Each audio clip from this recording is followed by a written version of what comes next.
आइए अब हल करते हैं प्रश्नावली 3.3 का पहला सवाल। तो ये पहला सवाल हमसे कह रहा है कि ABCD एक समांतर चतुर्भुज है। तो अब अगर ये समांतर चतुर्भुज है और उसके बेसिस पे हमको ये कुछ फिल इन द ब्लैंक्स खाली स्थान दिए हैं, ये फिल करने हैं।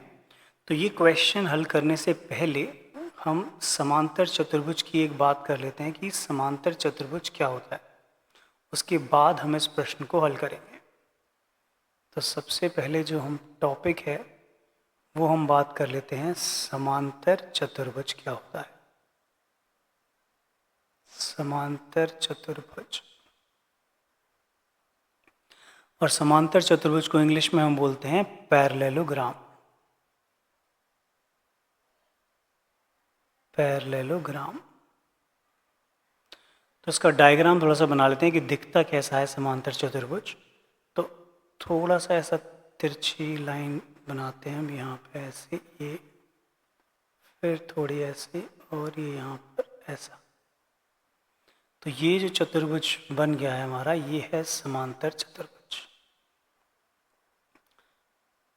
और समांतर चतुर्भुज में समांतर रेखाएं दिखाने के लिए हम ये एरो, तीर का चिन्ह बना देते हैं।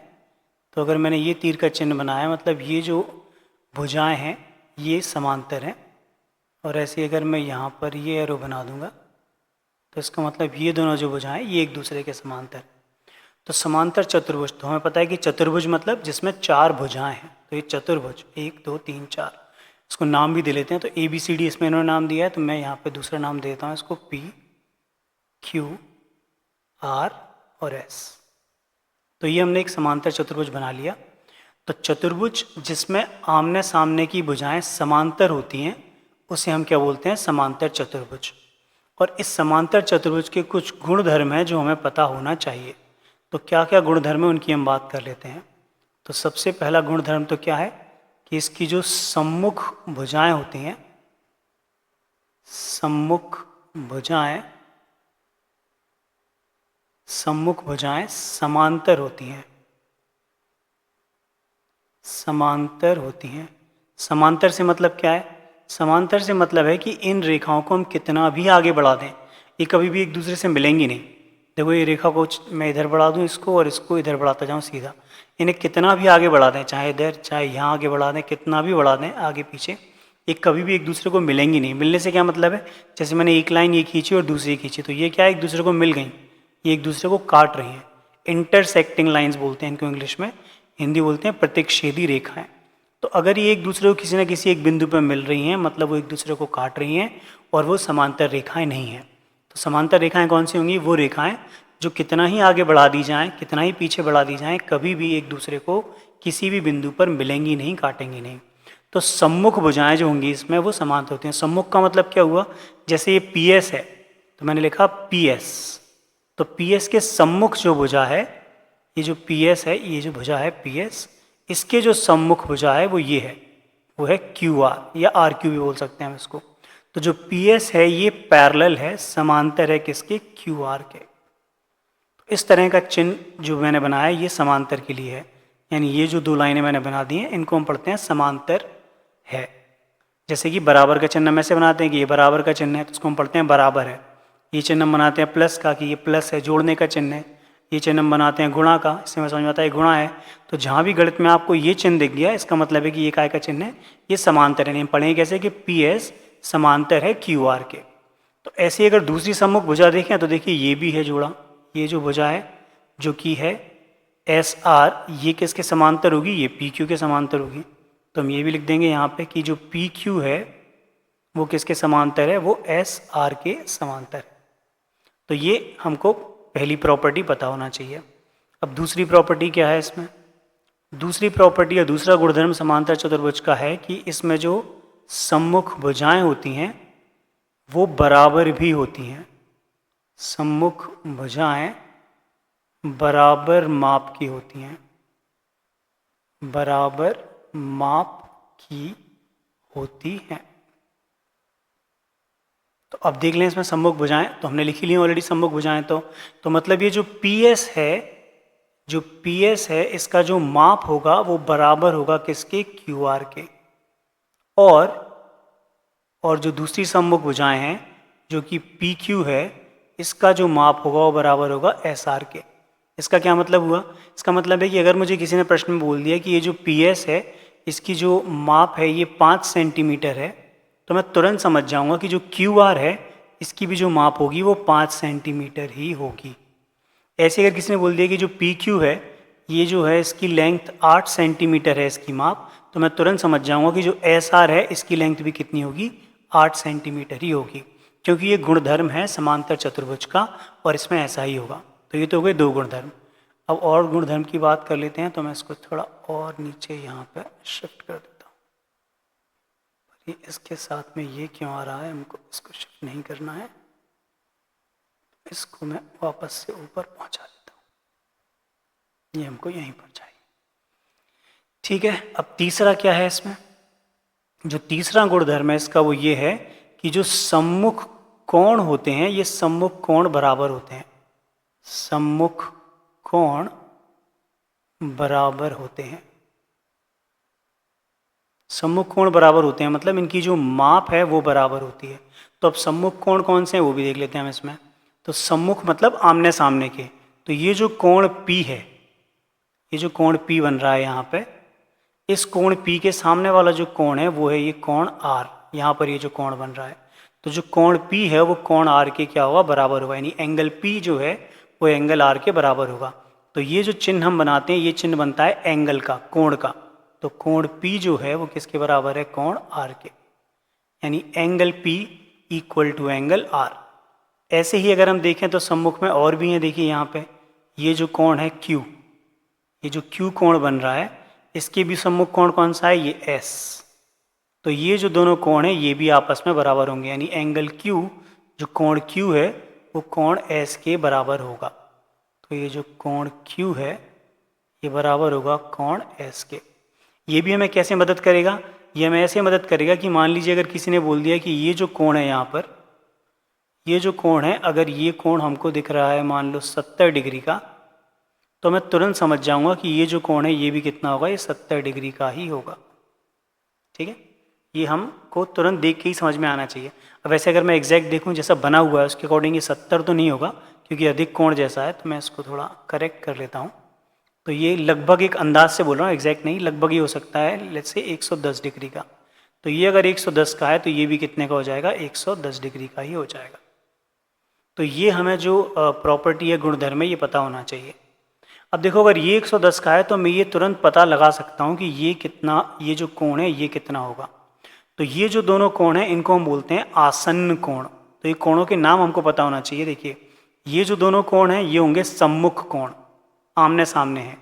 ये भी ये दोनों जो हैं ये होंगे सम्मुख कोण, क्योंकि ये आमने सामने हैं। लेकिन ये दोनों पास में लगे हुए हैं, ये वाला और ये वाला, इन कोणों को हम बोलते हैं आसन्न कोण। तो इस पर भी गुणधर्म है और ये हमें पता होना चाहिए। ये गुणधर्म आपको सारे अच्छे से याद करने हैं, क्योंकि इन गुणधर्मों के बेस पर ही हम ये पूरी प्रश्नावली हल करेंगे और ये सारे क्वेश्चंस में हम कहीं ना कोई गुणधर्म यूज़ करेंगे। तो अगला गुणधर्म क्या है इसका? अगला गुणधर्म है कि जो आसन्न कोण है, आसन्न कोणों का योग, आसन्न कोणों का योग 180 डिग्री होता है। और ये जो भी हम बात कर रहे हैं ये केवल समांतर चतुर्भुज की बात हो रही है और किसी चतुर्भुज की नहीं है। मतलब अगर एक कोई दूसरा चतुर्भुज आपने देख लिया उसमें ये सारे गुणधर्म नहीं लगेंगे। मतलब मैंने कोई भी एक नॉर्मल सा, मान लो अगर मैंने ऐसे एक ऐसा कोई भी एक चतुर्भुज बना दिया तो ये चतुर्भुज में ये सारे गुणधर्म नहीं काम करेंगे। क्यों? क्योंकि ये समांतर चतुर्भुज नहीं है। तो सबसे पहले तो हमें ये देखना है कि वो समांतर चतुर्भुज है। और क्या पहचान है उसकी? कि उसकी जो आमने सामने की भुजाएं हैं वो एक दूसरे के समांतर होंगी। तो हमें पता है कि ये वाली भुजा जो है वो इसके समांतर है और ये वाली भुजा है ये इसके समांतर है। तो जब मुझे ये पता चल गया किसी चतुर्भुज में, तो मैं समझ गया कि वो एक समांतर चतुर्भुज है। और जैसे ही मुझे पता चला कि वो समांतर चतुर्भुज है तो ये सारे गुणधर्म जो हम डिस्कस कर रहे हैं ये सारे उसमें होंगे। तो अब आसन्न कोण मतलब पास वाले। तो कौन कौन से हैं पास वाले? जैसे ये P है तो P के पास में Q है, तो जो P और Q हैं ये दोनों आसन्न कोण कहलाएंगे। ऐसे ही जो P है, P के पास में S है तो P और S भी आसन्न कोण कहलाएंगे। ऐसे ही जो S है इसके पास में R भी है तो S और R भी आसन्न कोण कहलाएंगे। ऐसे ही जो आर है इसके पास में क्यू भी है, तो आर और क्यू भी आसन्न कोण कहलाएंगे, मतलब दो ही हैं, दोनों जो एक दूसरे के आसपास बैठे हैं वो आसन्न कोण कहलाएंगे। और हम पढ़ रहे हैं क्या कि जो आसन्न कोण है इनका योग होता है 180 डिग्री। यानी अगर हम ये चित्र देखें तो इसमें पी और क्यू हमको आसन्न कोण दिख रहे हैं, तो मैं लिख सकता हूँ कि कोण पी प्लस अगर हम इसको जोड़ेंगे कोण क्यू में तो इसका मान बराबर कितना होगा, 180 डिग्री का होगा। और ये जो मैंने लिखा है ये हम चारों में लगा सकते हैं, यानी पी के साथ में एस भी लिख सकता हूँ। तो अगर मैं पी के साथ एस लिखना चाहूँ तो मैं लिख दूंगा कि जो कोण पी है उसमें अगर हम जोड़ देंगे कोण एस को तो भी इसका मान कितना होगा, 180 डिग्री होगा। क्यों? क्योंकि ये दोनों भी आसन्न कोण हैं। ऐसी जो एस है वो आर के साथ भी आसन्न कोण बना रहा है, यानी मैं अगर ये भी लिख दूं तो सही होगा कि एंगल एस कोण एस जो है इसमें अगर हम कोण आर को जोड़ें तो इन दोनों का जो सम आएगा, इन दोनों का जो योग आएगा वो भी 180 डिग्री ही आएगा। ऐसे ही अगर हम देखें आर और क्यू को तो वो दोनों भी क्या हैं, आसन्न कोण हैं। तो अगर हम उन दोनों को भी जोड़ेंगे तो आर में अगर हम क्यू जोड़ देंगे तो इसका भी जो मान आएगा वो कितना आएगा, 180 डिग्री आएगा। तो ये अब आप देख लीजिए ये एक तरह से क्या बन रहा है हमारा, ये एक समीकरण बन रहा है। ये जो बन गए हमारे समीकरण बन गए हैं और समीकरण हमने हल करना सीख लिया है।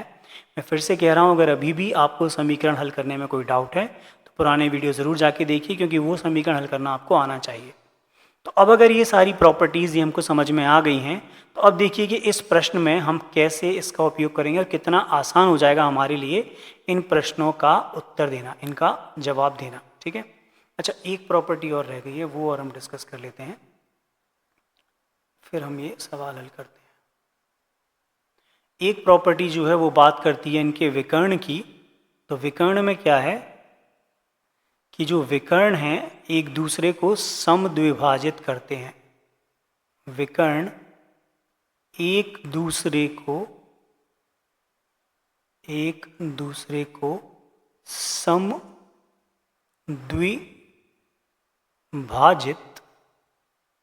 समद्विभाजित करते हैं।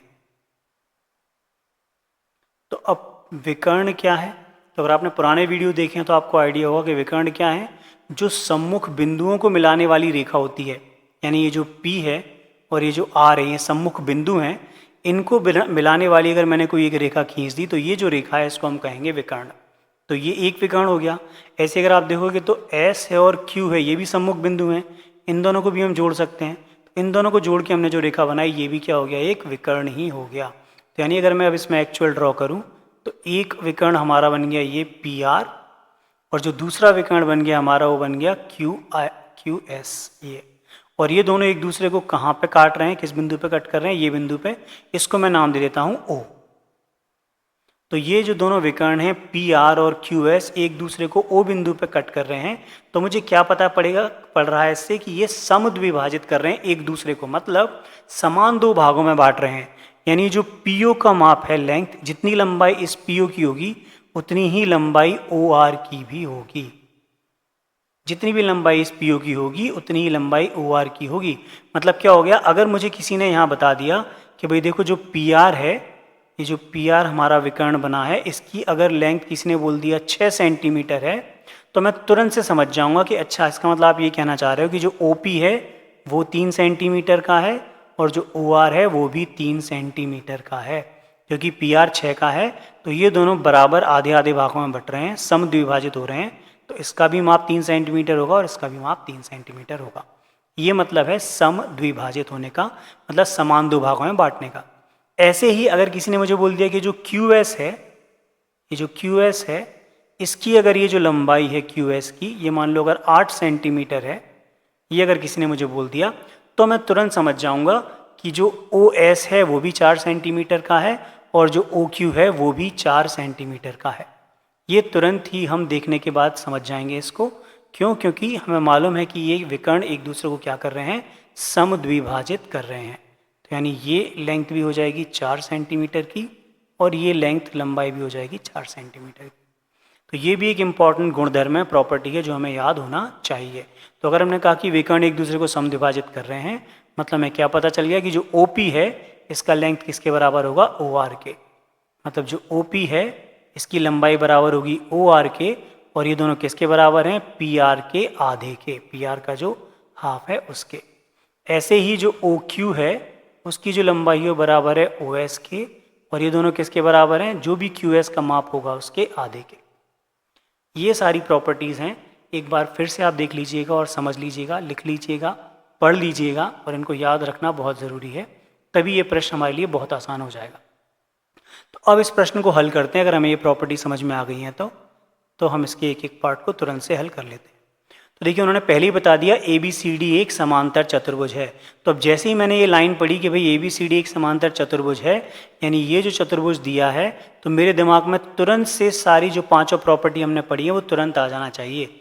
क्या प्रॉपर्टी आ जाना चाहिए? उन्होंने कहा अगर ये समांतर चतुर्भुज है तो मैं समझ जाऊंगा अच्छा इसका मतलब ये जो डी सी है ये डेफिनेटली ए बी के समांतर ही होगी। क्यों होगी?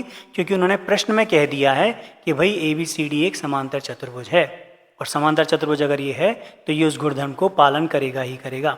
ये ठीक वैसे ही है जैसे अगर मैं आपसे बोलूं कि भाई देखो सामने वाला खिलाड़ी बैट्समैन है, तो जैसे ही मैंने बोला कि सामने वाला जो खिलाड़ी है वो खड़ा हुआ है, जो भी है प्लेयर वो एक बैट्समैन है, तो आपके दिमाग में बैट्समैन वर्ड को सुनते ही तुरंत समझ में आ जाएगा अच्छा ये बैटिंग करता है, मतलब हो सकता है ये ओपनिंग करे, यानी ये रन अच्छे बनाता होगा। तुरंत ये सारी बातें आपके दिमाग में आना शुरू हो जाएंगी। तो वैसे ही अगर किसी ने बोल दिया कि भाई ये एक समांतर चतुर्भुज है, तो तुरंत आपके दिमाग में जो पांचों प्रॉपर्टी हमने पढ़ी हैं अभी, ये आ जाना चाहिए कि ये पांचों बातें बिल्कुल सच होंगी, सत्य होंगी। तो अब अगर ये सत्य हैं तो हम कैसे इनका यूज़ करेंगे? तो देखो पहला पार्ट कितना आसान हो जाएगा हमारे लिए हल करना। इनने पूछा है ए डी, और ये पूछना है कि बताओ ए डी किसके बराबर होगा, तो हम तुरंत देख लेते हैं ए डी कहाँ है, ये रहा ए डी। हमें मालूम है कि समांतर चतुर्भुज में सम्मुख भुजाएं बराबर होती हैं, तो जो ए डी है वो इसके जो सम्मुख भुजा है उसके बराबर होगा। सम्मुख भुजा कौन सी है? B C. तो यानी जो ए डी है वो किसके बराबर होगा? ए डी बराबर होगा बी सी के। कितना आसान है, एक ही लाइन में हमने एक ही उसमें उत्तर लिख दिया। इसका हम रीज़न भी लिख सकते हैं कि कारण क्या है, सम्मुख भुजाएं बराबर होती हैं। किसमें? समांतर चतुर्भुज में। हर चतुर्भुज में ऐसा नहीं होता, सम्मुख भुजाएं बराबर होती हैं, और ऐसा इसलिए हो रहा है क्योंकि उन्होंने कह दिया कि भाई ये एक समांतर चतुर्भुज है। अगर आपको प्रॉपर्टी अच्छे समझ में आ गई है तो दूसरा भी आपको समझ में आ गया। वो देखिए उन्होंने लिखा है एंगल, ये कोण का चिन्ह है, एंगल बोलते हैं इंग्लिश में, कोण डी सी बी। देख लेते हैं कहाँ है डी सी बी, तो ये है डी सी और बी, यानी ये वाले कोण की बात हो रही है। तो अगर ये कोण है तो अब ये किसके बराबर होगा? ये अपने सम्मुख कोण के बराबर होगा, क्योंकि सम्मुख कोण बराबर होते हैं। तो जो डी सी बी है उसके सामने कौन सा कोण आ रहा है? D A B. देखिए ये वाला कोण आ रहा है डी ए बी, तो हम इसको बोल देंगे कि ये जो है वो किसके बराबर है? ये बराबर है डी ए बी के। क्यों? इसका रीज़न क्या है? इसमें भी हम रीज़न लिख देंगे क्यों, क्योंकि सम्मुख कोण बराबर होते हैं। तो देखिए प्रश्न बहुत आसान हो जाएगा अगर आपको ये प्रॉपर्टीज़ याद हैं तो। और अगर प्रॉपर्टीज़ जो गुणधर्म हमने पढ़े हैं, अगर ये गुणधर्म याद नहीं हैं तो फिर ये बहुत मुश्किल होगा। सम्मुख कोण बराबर होते हैं, ये दूसरा हो गया। अब तीसरा पार्ट देख लेते हैं इसका। तीसरे में क्या कह रहे हैं? ओ सी। ओ सी बराबर, अब देख लेते हैं ओ सी कहाँ है। ओ सी ये रहा। तो देखो अब ओ सी क्या है? ओ सी इस पूरे विकर्ण का एक भाग है। तो ओ सी किसके बराबर होगा? हमें मालूम है कि जो विकर्ण है वो क्या करते हैं, एक दूसरे को समद्विभाजित करते हैं। तो जो ओ सी है वो किसके बराबर होगा? वो इस ओ ए लंबाई के बराबर होगा। तो ओ सी जो है वो किसके बराबर होगा? ओ ए के। क्या रीज़न है इसका? कि विकर्ण एक दूसरे को समद्विभाजित करते हैं। विकर्ण एक दूसरे को समद्विभाजित करते हैं।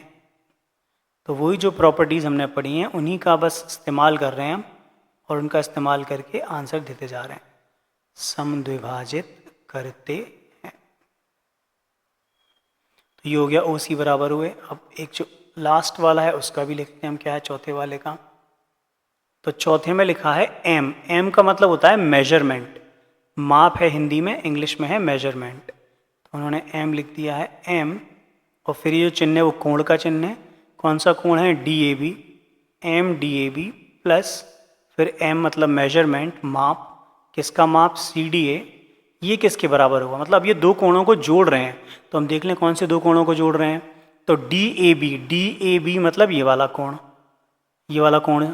सी D A, C D A, C D A मतलब ये वाला कोण। तो अब ध्यान से देखो ये दोनों कोण कौन से हैं? ये वाला कोण और ये वाला कोण। इन्हीं को तो हमने कहा था आसन्न कोण, एक दूसरे के पास पास में है। देखो आसन्न कोण, और हमने पढ़ा था कि आसन्न कोणों का योग कितना होता है? 180 डिग्री। तो तो ये दोनों तो आसन्न कोण है, तो अगर मुझे प्रॉपर्टी पता है तो मैं तुरंत देख के इसका जवाब दे सकता हूँ कि अच्छा ये तो आसन्न कोण है, मतलब इसका उत्तर कितना होने वाला है, इसका उत्तर होने वाला है 180 डिग्री। और इसका रीज़न भी हम लिख देते हैं कि रीज़न क्या है कि आसन्न कोणों का योग 180 डिग्री होता है। आसन्न कोणों का योग